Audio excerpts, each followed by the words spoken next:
Hey, you guys, we're back for another Mirror Word chat recording.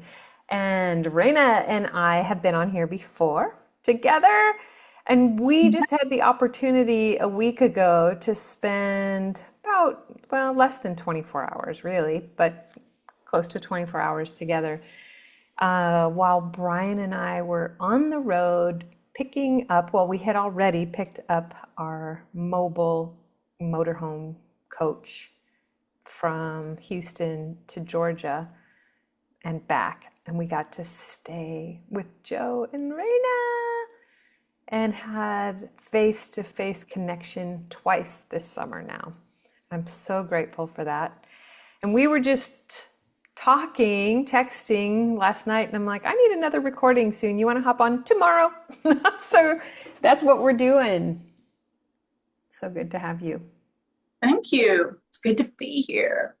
It was such a good, like you said, less than 24 hours, but it was so good, packed full of goodness.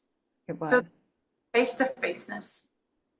face to faceness. You got to do that the other day with Yeah, another one of our friends in Rosemary Beach with yeah, Rachel Cannon.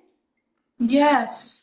So good. It truly is good. Face to faceness is the best. It's the best. It really is. And to me, you know what, a few years ago, well, pre-COVID anyway, anytime I was on a Zoom type group, I just kind of had a yuck factor. Like it was hard for me to make the change from face to face in local community and open up to online connections because I felt like the face to face just would never happen.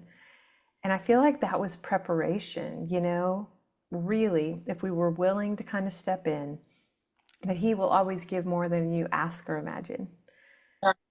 And He's like, yeah, there's a lot of really beautiful things that happen when you aren't face to face day in and day out. And your focus is a little different. The way you are able to see one another is a little different because you're not in the mess and you start to learn to see people for just who they really are. And then he starts integrating some face to face opportunities, retreat type things, and just travel and expanding our view of what community looks like and what church looks like. Yeah. It was difficult for me too, the screen thing.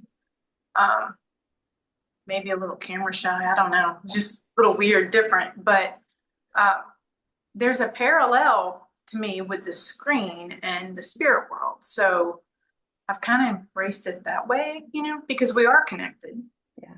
We are one, our spirits are one. And um, it's an easy connection to share with people, because we weren't taught in the system of the church what it looks like to commune, to fellowship, what does that look like? What is a secret place? We weren't taught that. But I think modern technology gives us a little bit of a something to compare it to. Mm.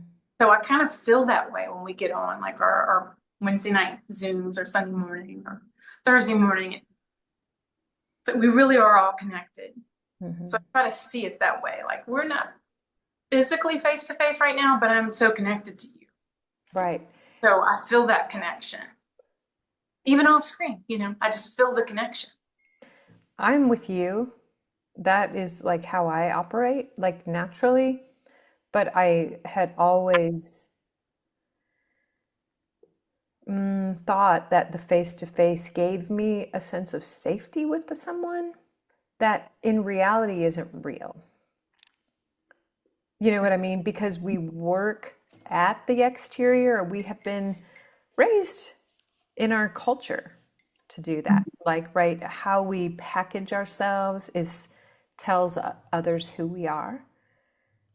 And in reality, what if, like what you're saying, the online really, it doesn't give us the luxury of that, right? We can put up fake backgrounds, we can do whatever or have none. You might get a 1 foot by 1 foot glimpse into my world other than what you feel and sense and trust. Because we have to then shift to not what we see with the natural, but practice this and go, oh, wait, no, I'm connecting with this person based on their heart, their beautiful soul that I'm exposed to, that I get to see in the short amount of time we connect. But it's really a training for reigning, you know? Yeah, it's good. Yeah, it says like this is okay. This person is safe. I mean, my gosh, that was my whole relationship with Brian. Getting to know the man I now call my husband was in this, knowing them at a level that was very different and trusting that rather than what I so many, well, handsfuls of years ago said is not something I can trust. I need to trust my natural senses when in reality I'm growing my spiritual. Yeah. Yeah. Wow. Do we Um, let our guard down somewhat, being able to connect this way? Maybe, I don't know. It yeah. feels kind of let go a little bit, or it does for me. Yes. Yeah. This was not of the intent of the conversation, but I think it's something that's really important for us to, like, that's part of where we're moving into that. How do we connect in union, in our interconnectedness, Yes. first with Him, then with those that walk similarly as we grow and that kind of thing, and then stepping into the entire cosmos, everyone, the restoration of all things and people and all of creation.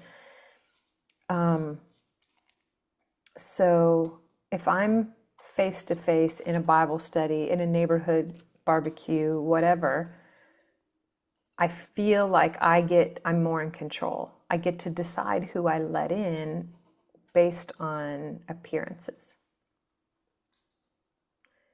And the way I feel, like I think that it's getting a spiritual vibe, but sometimes it's not. Sometimes it's a vibe of something that you want to be a part of or be included in, when in reality that could be a more soulish connection, which nothing's wrong with the soul, but yet it's not to be our Right. guide. Right. But you know what? It really is about this chapter that you want to, you Yeah. talk referencing, because Paul's talking about, some of them saw him a certain way, like they're, when he's in person, he's this way. But when he wasn't, through the letters, it was they were seeing a different picture. Like looking at Oh his physical being, it really is right on target with. yeah. So you guys, I didn't even say yet, but because Rena's already been on here once with me, I was like, you know what? We both have been pretty busy and have not been on the mirror on Wednesday night in the last few weeks. And I went this morning to read 2 Corinthians chapter 10, and I'm like, you know what? Let's talk a little bit about that. So that's kind of what we're going to do. So if you want to get that out, we're doing it in the mirror. Passion Translation's great. They're all great. Get whatever you want, but that's what we're using is the mirror. And we're going to chat a little bit about that, but that's exactly right. See, didn't even think it was connected. There we go.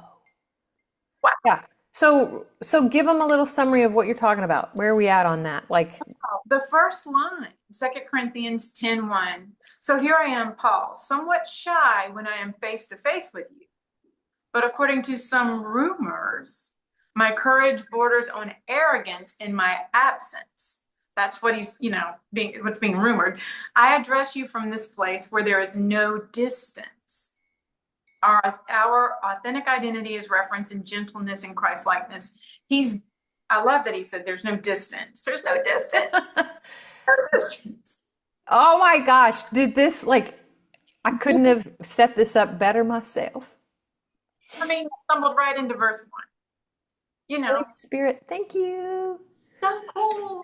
So cool. Literally, that's what happens. There's something different in the face to face and how we we can be, sometimes we get, we start to have that double talk and double thought. When, like, how are they taking me? Am I coming across as a jerk? Am I coming on too strong? Am I being too easy?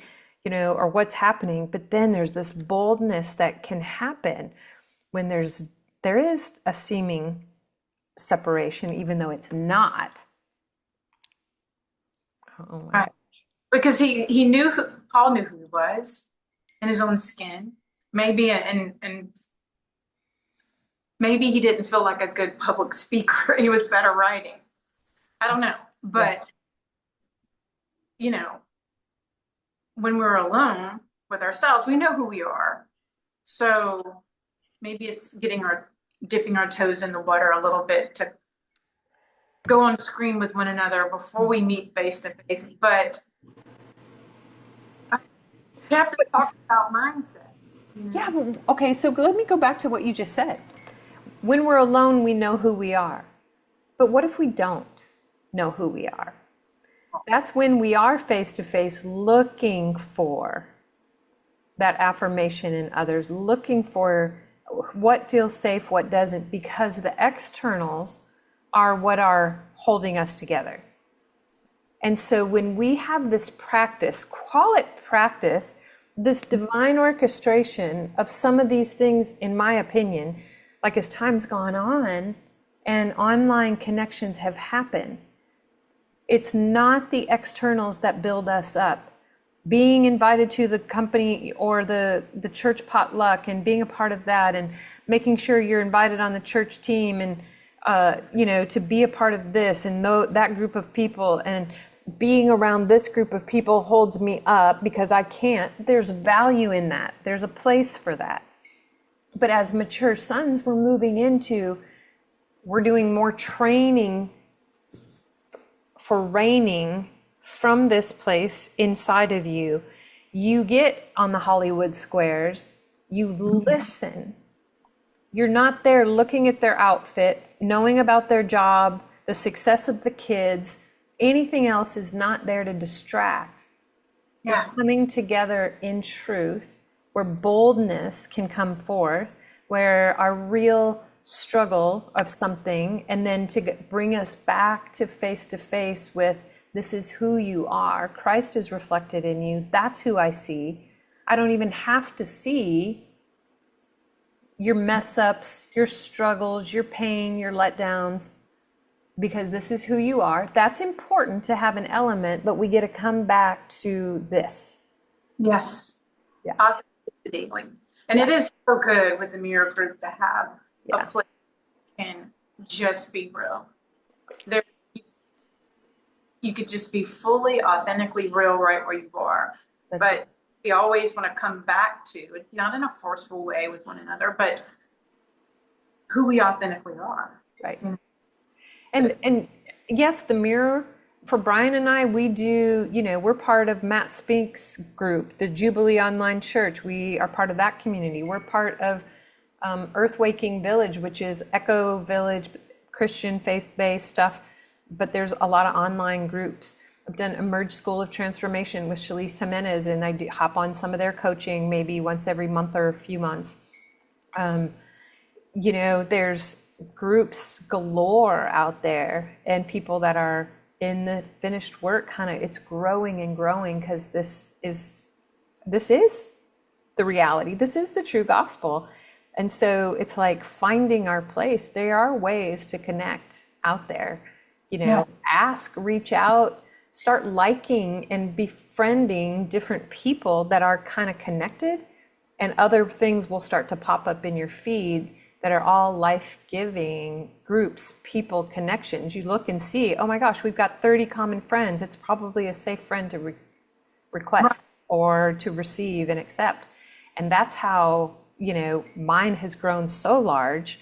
And then rather than being overwhelmed by that, Holy Spirit, show me where to be, who to connect with, at what time, what to read, what not to read, what's good for me now, what's not, and making mistakes in that, sometimes getting overwhelmed with people's comments and conversations, and then knowing when to step back and go, nope, not for me right now. But Yeah. yeah, To anyway, get flow because it can be overwhelming and a lot of good stuff, a lot of good books and good things out there, but it's, one may be steak, one may be lobster, and you just don't need lobster yeah, today.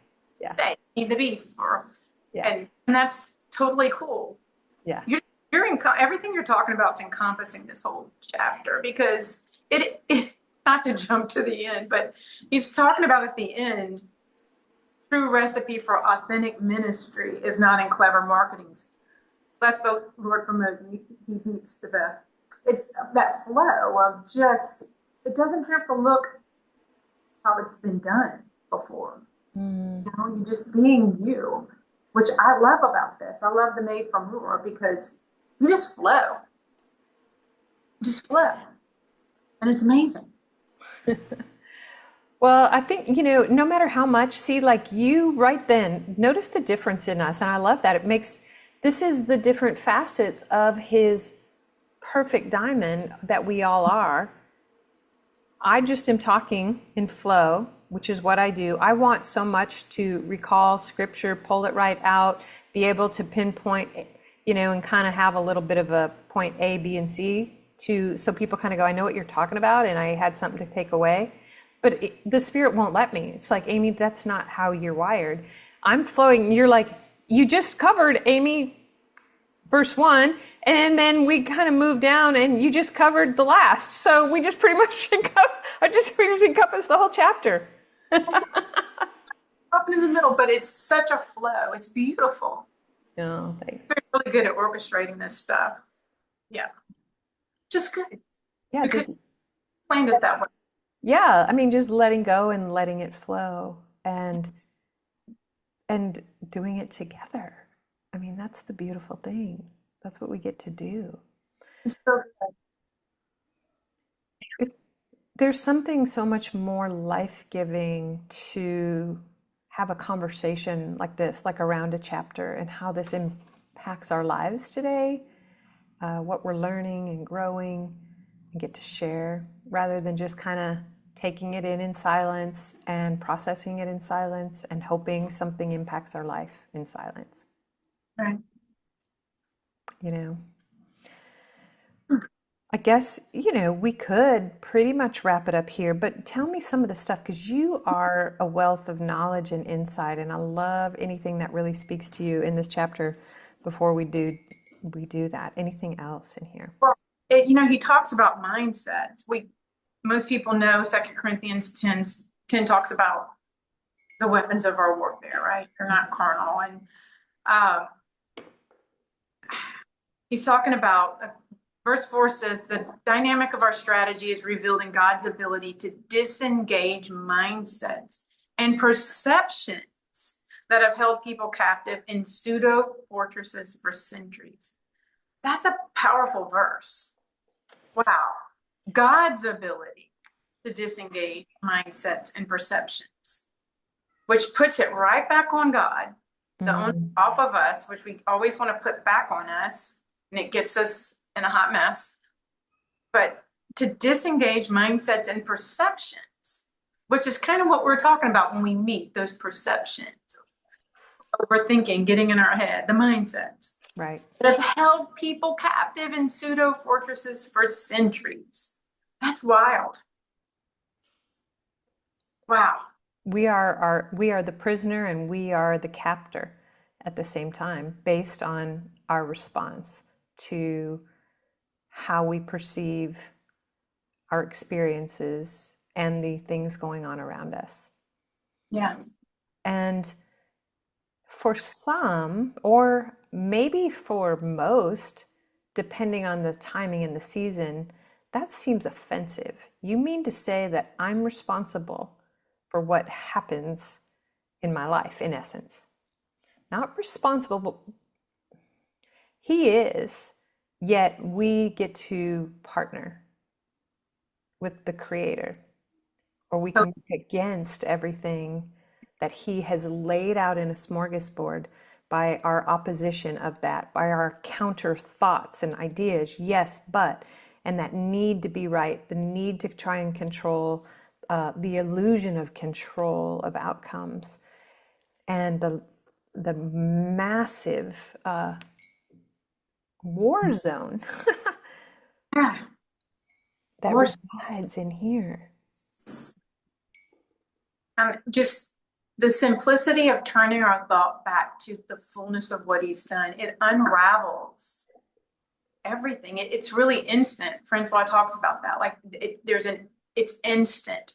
It's not a long drawn out process. Mhm. So when we turn our focus back to the awareness of Christ, Christ consciousness, Mhm. away from those old mindsets, a sin consciousness, right or wrong. Like you were talking about that need to be right. I thought about this earlier. That is the old tree system, the right, wrong, good, evil. We're buying back into it when we pound our fist and we have to be right. Yeah. Yeah. Right. But coming out from under it and just refocusing that single hapless focus of Christ, it just pulls it all right back into Effortlessly. right. And then when we shift our focus, it's a hot freaking mess. It's a mess. There's no in between. Sometimes it's subtle, but if we don't shift back, it sucks us in. Yeah. That warfare, ground warfare, earthbound warfare, which is what we were taught, Yeah. in many ways within the church. It's all we knew. And that's She, okay. yeah, we honor her. We are part of her. We are the church. We're part of the bride, and we don't want to beat her. We honor her. But where we were doing ground willy-nilly warfare. It's like, I'm gonna try to throw a dart and see if I hit the mark. And we had no clue. Warfare looks like rest, the highest seat of rest. Kings rule from a throne. Who knew warfare looked like rest and play? Sometimes it's like a playground. It's Wow. offensive. It can be offensive to think the power of joy, but it's the kingdom and it releases justice and it doesn't make sense. But laughter is powerful and joy is powerful. And shalom, as we know, that place of deep rest, it's all encompassing. It it's so good. It's so good. Yet we can easily get snapped into the crazy, the distractions. But that's why Francois over and over talks about, just I can't think of the language, but of just being cemented in that reality of our identity and our innocence. We can always turn it right back to that. Our innocence and our identity, and everything just settles because we are righteousness. That's who we are. That's who we are. I might have said this before. I cannot remember if I said it on our last call, but people have names like plaques that say like craft check, established 2025, Gunther, established 1998. I see righteous, righteous, established 33 AD, really before time, the eternal before time moment. We were established in him before the world was began. And that settles us. That's so wild. We're established in righteousness. Peace is the work. Shalom is the work. And shalom is so powerful. It's so powerful. Our body settles in and follows suit. Well, and that's what all of these things that you're saying, you can look at scientifically and you can look at spiritually. Yeah. And, that state of staying in this moment, believing this, like, so if people want to call it warfare and, old ways, I can remember, ranting and raving, screaming, doing some scripture.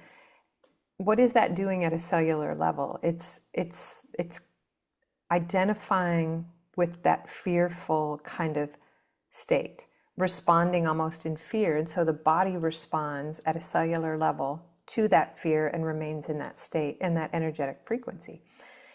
Okay. And then if we counter it with the upside down economy of God and we meet what we feel warfare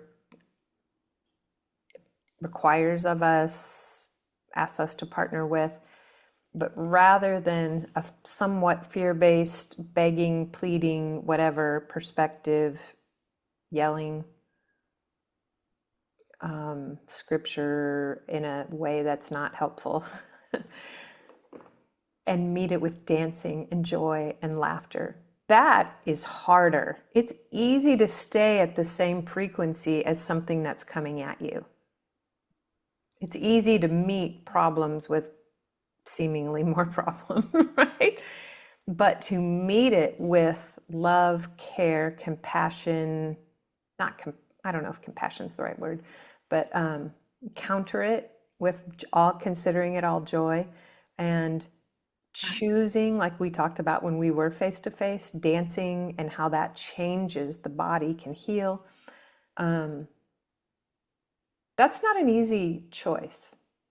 When I literally want to crumble and cave, to choose to dance, to verbalize gratitude, to counter these things and raise my cellular level, raise my heart coherence to something greater, and allow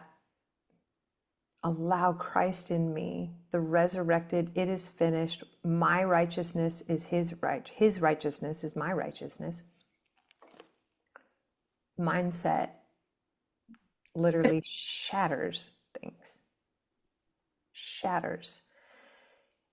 And the more we do it, the more the neural pathways in the mind move into that much faster.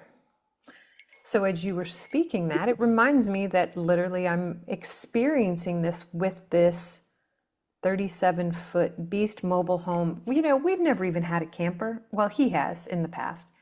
Well, I did, I guess, once, but it was parked permanent at this plush little place. It was nothing. It was, anyway, that doesn't count. And we had it for like a year. It wasn't, What? wasn't 37 feet, I bet. No, it was a small fifth wheel and a 37-foot mobile home. Like, we're not starting small. Why not start with something little, something that doesn't really need a lot of work? This literally is gutted with the roof off. And it feels like my life. It feels like my life. And I believe it feels like Brian's in certain ways too, still. But because this is how God's like, Amy, like taking me by the face, I need you to get this. So I'm going to make it really simple. You're going to have the experiential learning of all of these things. So everything that's been happening for really almost 20 years since infidelity way back then, and the way that destroyed my worth because I wanted to beat myself up. If my former husband wouldn't, I would destroy myself for making the choice that I did. Those kind of things. So I'm rebuilding and allowing him to be like, you still have things deep inside that you don't believe is for you, about my love and how I see you and those kinds of things. And it's certainly not the only thing, but that's what comes to my mind right now. So as I'm in there, in the heat, looking, seeing, experiencing these things that are coming against me, the mind that wants to go, it's showing me where some of those things still reside, where I can go to dark places, to just what I see with the natural eye this is the reality, those kinds of experiences. And you go, nope, he's taken me in. We're going to do this different. Let's elevate that through breath. Let's sit and rest in this. Let's let this suffocating, literally actual, feels like temperature, 115, 100% humidity. Let's rest here and find peace. Somebody from our group had posted something amazing about I'm not going to mention her name, but if you're in this group, you can find it or ask me. What happens finding that place of stillness, comparing that to a hurricane storm in the eye of the storm. The outer elements being what we see, what we feel, experience in the natural, the things in the world. Then that inner storm are the emotions, the feelings, our own experiences. But then to quiet those things, to get past that and get into the eye of the storm, where our true identity, that face to face, breath on breath with Christ, that is in that eye of the storm, and all is well. So whether it's the chaos, whether it's the finances, whether it's the changes that are about to take place on many levels for both of us, to the heat, to whatever, to family, and just resting and abiding, and I can hear. So I don't even know how to get carpet out of tight corners where you're in an RV and everything's like glued together. And I'm trying to cut and my muscles hurt and my back is killing and the sweat's pouring and I'm literally have tears rolling down my cheeks going, stop being a baby. You need to get this out. You've been working on it for 15 minutes. And you find that eye of the storm and all of a sudden you're using a tool that you're trying to yank and pull and you're hurting your muscles. And he says, twist, twist, twist, It's twist, twist. And all of a sudden it just, and I'm like, whatever. I never, I'm like, I wanted to quit. I wanted to kick it with my heel really, really hard and say, I hate this thing. Because that's what Amy would do when she can't figure it out. But instead, she's just sat and wow. he showed me how to use the little bit of muscle I have in my arm in a different way. This isn't all about religion, people. This is life with the coach, with the teacher, with the papa, Yeah. the best friend. Yeah. And it's for all of us. It's so good. He takes the toil out of the moment. That's what he's doing. He's taking the toil out of the moment. Oh my gosh, I get so. Taking the toil out of the moment. It doesn't belong. And we've had it ingrained in us, right? In cellular levels, right? It's been so ingrained in us, but it's an old system. And it doesn't, there was sweat dripping. That's not lost on me. But there's a sweetness, and we're learning that. What does it look like? What does it look like when you're ripping a roof off of an RV? I don't know, but learning to not plow ahead. Like I was there this morning.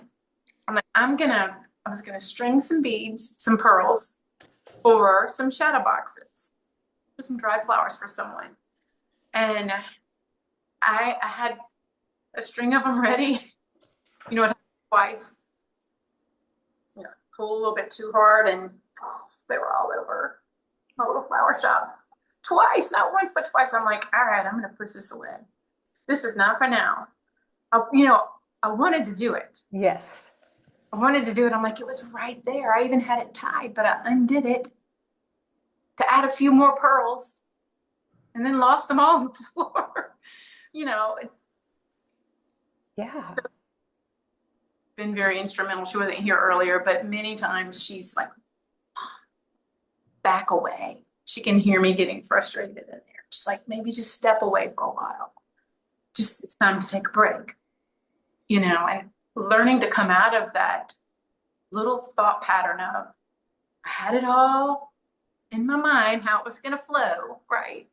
And when I was going to get this finished, and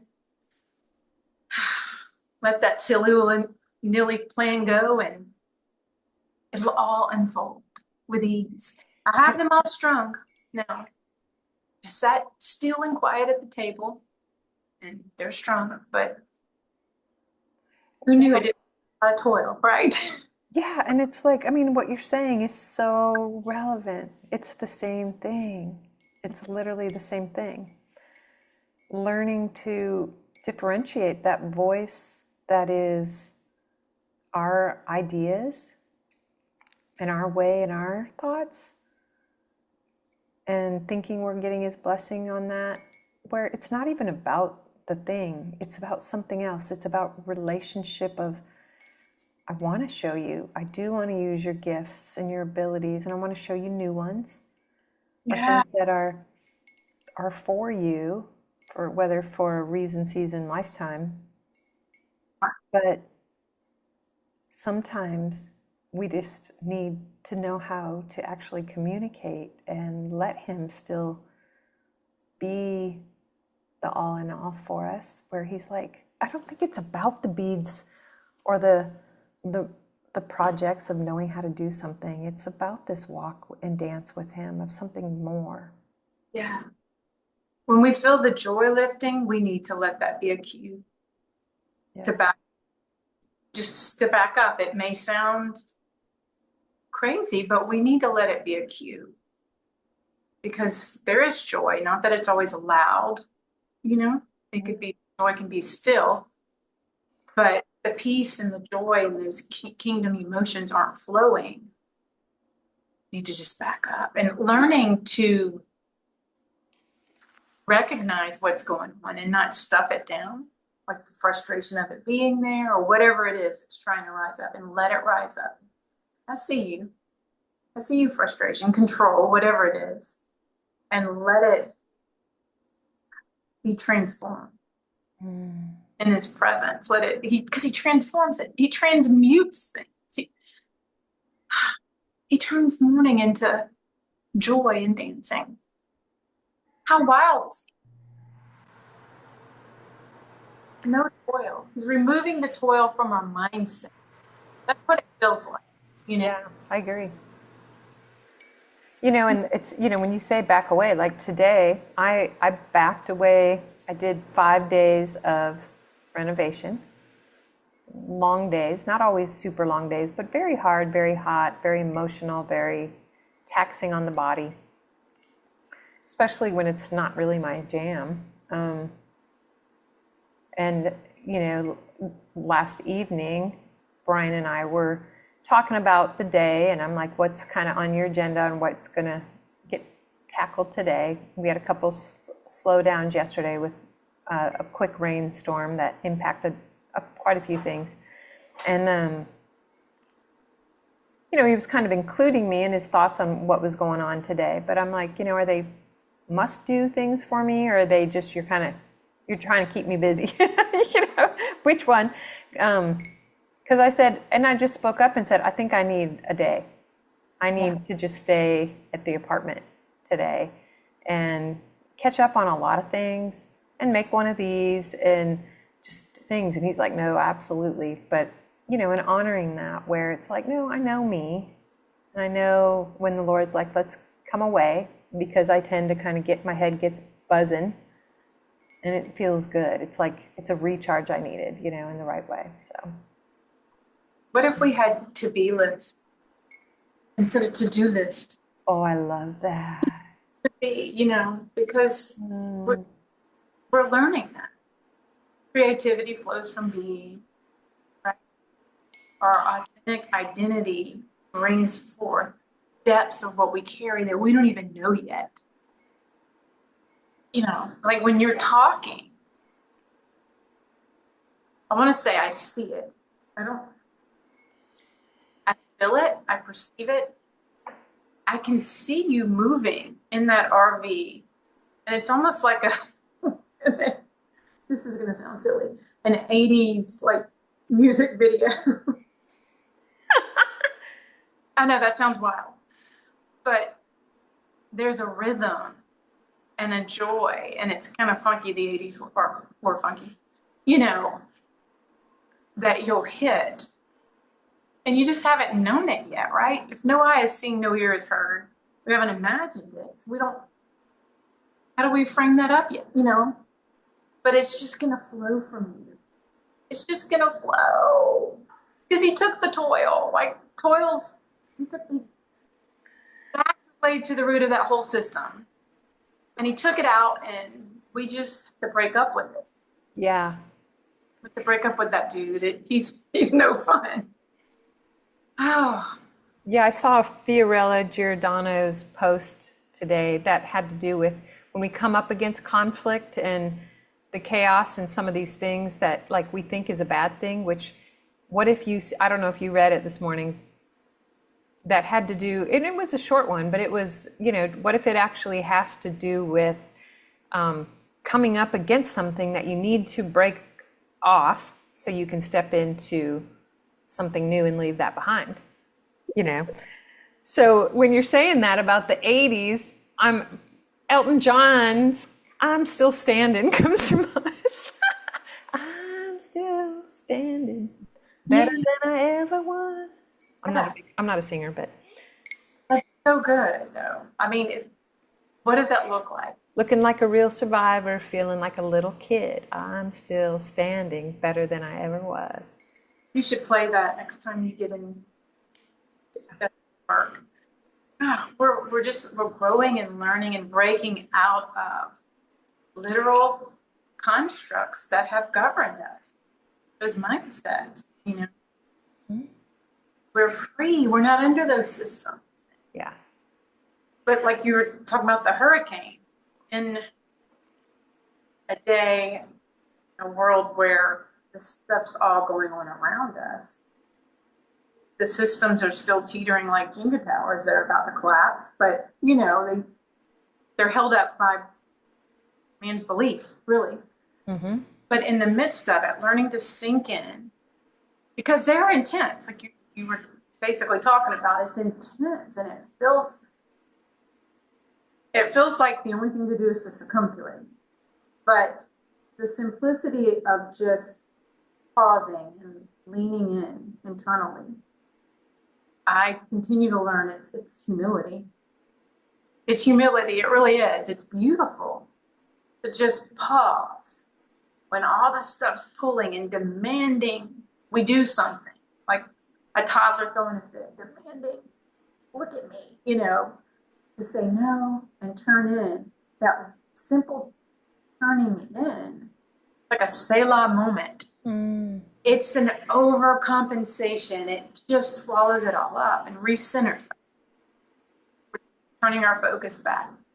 We're resisting that and drawing near. We're already near. Could it be more near? But our awareness is tuning in to the fullness. I have a full supply. It's a super abundant, super abounding overcompensation. We can call it greasy grace. We can call it all kind of things. It's more than enough. That thing doesn't even have a fair chance when we turn it. But to encourage one another in that, and Yes. not forcefully loving one another when we're in the midst of our fits and stewing and wanting to sit in it for a while. Yeah. Sometimes we do. We just want to, just like, I'm going to sit here for a while and soak in it. But Oh, that's funny that, okay, so a couple of things to what you were just saying. Um, so yeah, yesterday I had a few moments of that, um, and seeing where you're sitting in it, sitting in the old, like responding old ways, because it's familiar. yeah, And you talked about these constructs, like in essence, that they're real based because of beliefs, you know, but really they're thoughts, right? So if you want to parallel it with the observer effect in quantum physics, right? So that what researchers found out quite some time ago was that waves become particles when the observer observes, right? So what we focus on, we empower. Graham Cook used to say that all the time. So if I'm having a pity party because that's what I've always done, or I want to have a moment here and just need to, because it's that familiar construct, whatever the mindset, the thoughts that go along with that thing. So it's more of a response to a circumstance. So if the circumstance is, I don't know how to do demo, or I completely just botched, something with my dried flowers project, and when that happens, I think this, and this is what I do. I sit over here, I sulk, I kick the cat, whatever. I don't know. It's not that. But you know what I mean?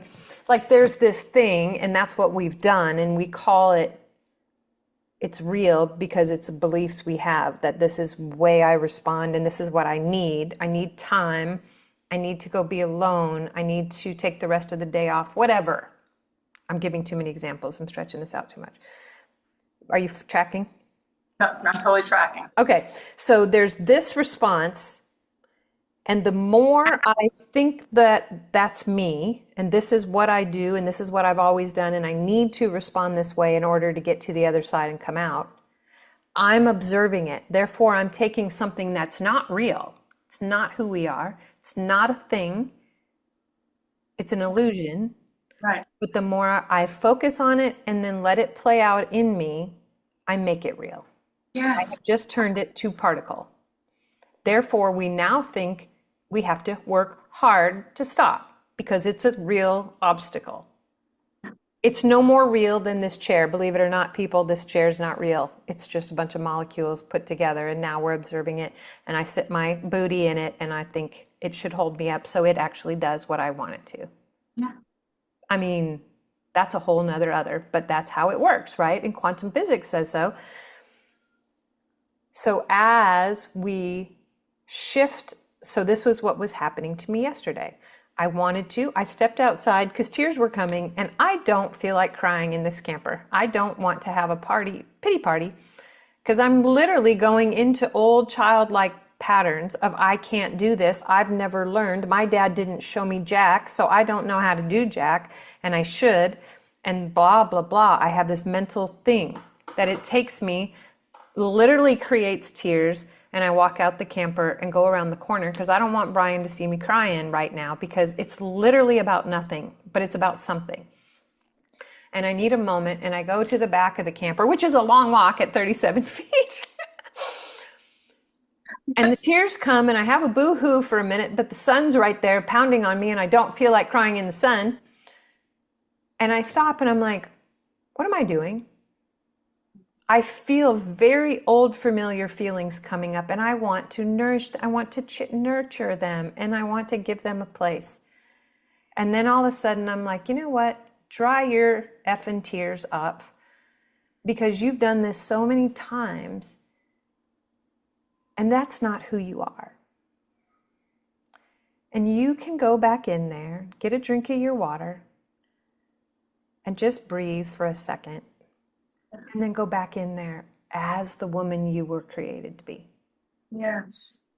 And you know what, Rena? Just like you said before, that mindset, this is who I am, it's gone. So I good. didn't give it the time of day. Yeah. So sometimes there's times we know we have to nurture something, we have to process something else.